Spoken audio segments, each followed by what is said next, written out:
Please don't make me leave. Clara's voice broke as the church door opened behind her. She turned quickly, clutching an old gray blanket around her thin shoulders. Her face was pale, and her hands shook from the cold. Snow blew across the wooden floor through the open door. Samuel stood there. The tall rancher looked at her without saying a word. Clara expected anger. Instead, she did something that made him stop. She dropped to her knees. "I will work," she whispered. "I can cook, I can clean, I can do anything. Just let me stay until morning."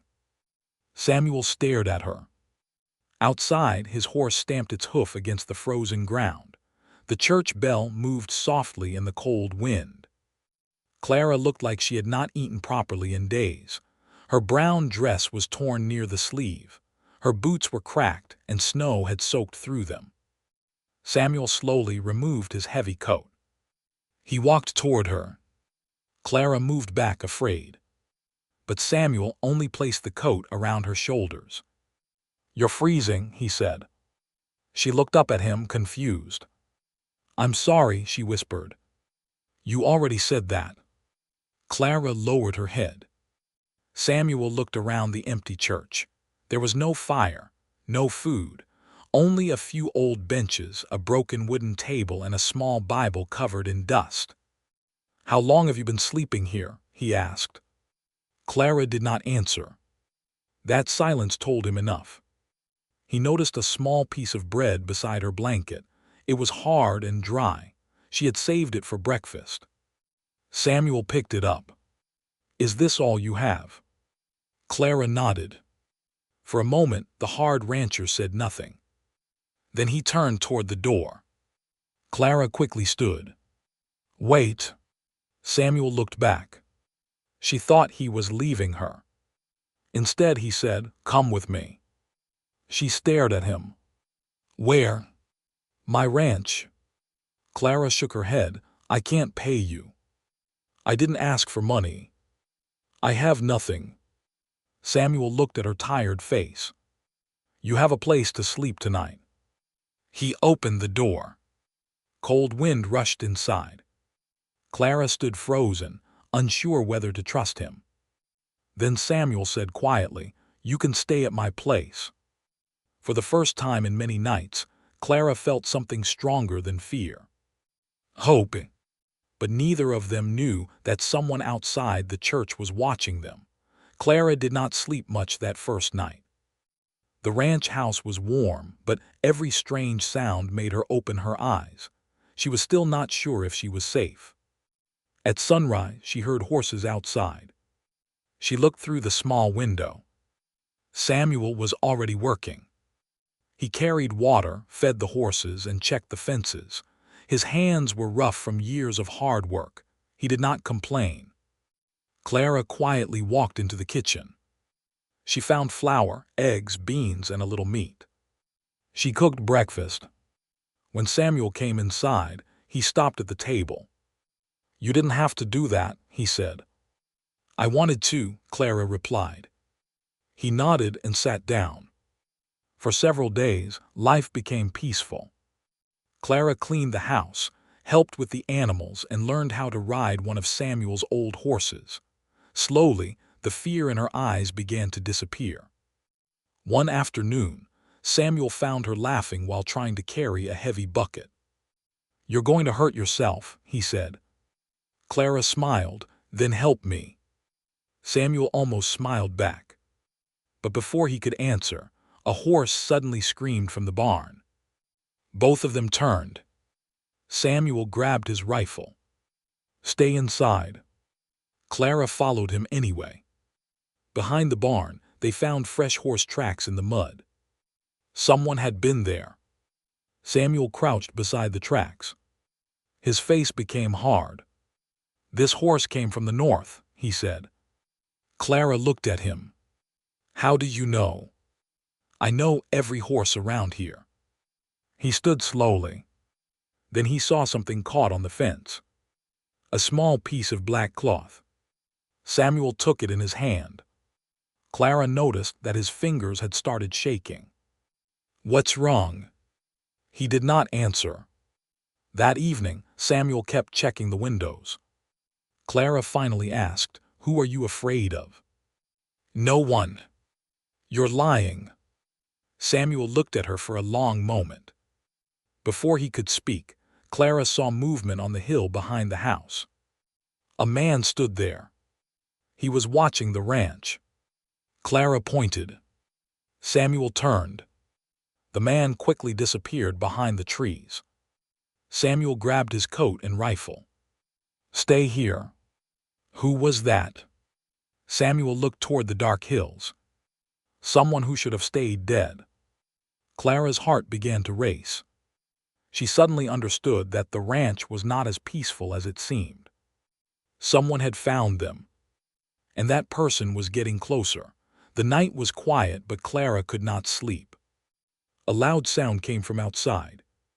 She quickly got out of bed and looked through the window. A small light moved near the barn. Someone was there. Clara pulled on her boots and quietly stepped outside. She hid behind the barn wall. Samuel was standing there with a stranger. The man wore a dark coat and a black hat. His face was cold and hard. "You know why I came," the stranger said. Samuel held his rifle tightly. "You should leave Cole." Clara's heart jumped. She had heard that name before. Cole Mercer, the most feared outlaw in the area. Cole smiled. "I want what Clara's father left behind." Samuel's face changed. "I don't know what you're talking about." Cole stepped closer. "You know exactly what I mean." Clara covered her mouth. Her father had never told her about any gold or secret. Cole looked toward the house. "She has the key, Samuel. She just doesn't know it." Samuel raised his rifle. "Stay away from her." Cole laughed. "You still think you can protect everyone." Then he turned and walked away. Clara waited until his horse disappeared into the darkness. She stepped out. Samuel looked shocked. "You heard everything." "Yes," she said. "What did my father hide?" Samuel lowered his rifle. "I don't know." "You're lying." Samuel looked at the ground. Years ago, Clara's father had worked with him. Before he died, he had warned Samuel that dangerous men were searching for something hidden in the old church. Samuel had promised to protect Clara if anything happened. Clara suddenly remembered her father's strange words. He had once told her, "If you ever lose everything, go to the old church. Look beneath your feet." She looked at Samuel. "We have to go back." Before sunrise, they rode to the old church. The building looked colder than before. Clara walked inside. She remembered where she had slept. Samuel helped her pull up the old wooden boards. Nothing. Then Clara noticed one board that moved. Samuel lifted it. A small metal box was hidden underneath. Clara opened it with shaking hands. Inside was an old letter and a map. The map showed a hidden gold mine in the hills. But the letter revealed something even more shocking. The gold did not belong to Cole. It belonged to the people of Red Hollow. Then they heard horses outside. Many horses. Samuel looked through the window. Cole and his men had arrived. And this time they were not leaving without the map. Cole's men surrounded the old church. Their horses kicked snow into the cold air as they stopped outside. Clara held the old map tightly against her chest. Samuel raised his rifle. "Stay behind me," he said. Cole stepped from his horse and smiled. "Give me the map, Samuel." Samuel did not move. "You'll never get it."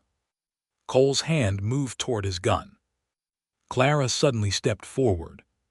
Samuel grabbed her arm. "What are you doing?" She looked at him. "If you shoot him, more men will come." Then she walked outside. Everyone stared at her. Cole laughed. So the little girl finally found her courage.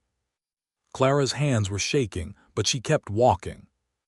"You came for the gold," she said, "but you don't know the truth." Cole's smile disappeared. Clara held up the old letter. "This mine belongs to the people of Red Hollow." Cole laughed again. "You expect me to believe that?" Before Clara could answer, a church bell rang. Once, then again. Cole looked toward the road. Riders were coming through the snow. Dozens of them. Samuel had sent a young boy to warn the townspeople before they returned to the church. Men from Red Hollow rode in with rifles. Even the town sheriff was with them. Cole suddenly looked worried. The sheriff stepped forward. "Cole Mercer, drop your gun." Cole reached for it. Samuel raised his rifle. "Don't." Cole froze. One by one, his men lowered their weapons. The sheriff took Cole into custody. Clara gave him the letter and the map. The truth was finally safe. Weeks passed.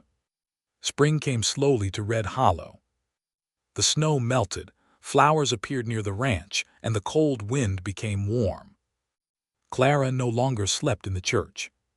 She had a small room at Samuel's ranch. One evening, she stood outside watching the sunset. Samuel walked toward her. "You know," he said, "you can leave whenever you want." Clara looked at him. "Do you want me to leave?" Samuel became quiet. "No." Clara smiled. "Then I won't." Samuel smiled too. For the first time in years, his lonely ranch felt like a home. Clara had once believed she had lost everything. But the night she slept in that empty church, she found something she never expected. A safe home, a kind man, and a new life. The old church became a story people told for many years. They did not remember it because of the gold. They remembered it because one cold night, Samuel opened the church door and chose to help a woman who had nothing. That one act of kindness changed both their lives forever.